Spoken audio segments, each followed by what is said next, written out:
మన ఫ్యామిలీ అందరికీ హాయ్ అండి. మీతో ఎప్పుడు నేను చెప్తూనే ఉంటాను. తోటకి ఎప్పుడన్నా అన్నం క్యారేజీ కట్టాలంటే అంటే తోటలో పని చేయటానికి ఎవరన్నా వచ్చినా లేదా ట్రాక్టర్కి డ్రైవర్ వచ్చినా కానీ అన్నం క్యారేజీ కట్టాలంటే ఎక్కువ శాతం పప్పే చేస్తానండి. ఎందుకంటే పప్పు అయితే ఆటొచ్చిద్ది, అలాగే మంచిగా తింటారు కూడా. పప్పు అంటే మంచిగా తింటారు. పని చేసేటప్పుడు ఊరగాయ పచ్చడి పప్పు ఉందనుకోండి మంచిగా తింటారు. అందుకని ఎక్కువగా పప్పే చేస్తాను. కాకపోతే నిన్న క్యారేజీ కట్టాలని అయితే నాకు ముందు తెలియదు. మామూలుగా ఇంట్లోకనే పప్పు చేశాను, అన్నం కూడా వండాను.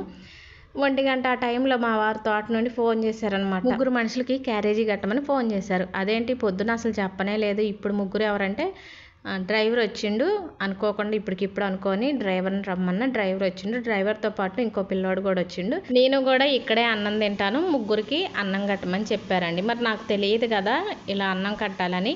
నేనైతే మా ముగ్గురు కోసమని అన్నం వండాను. ఇక వారు ఇలా ఫోన్ చేయడంతో సర్లే అన్నం క్యారేజీ కట్టి పంపిస్తే తర్వాత మళ్ళీ అన్నం వండుకోవచ్చులే అని ఇక వండిన అన్నం అంతా బాక్స్లో పెట్టేశాను. నాకు కూడా పప్పు కలిసి వచ్చిందండి.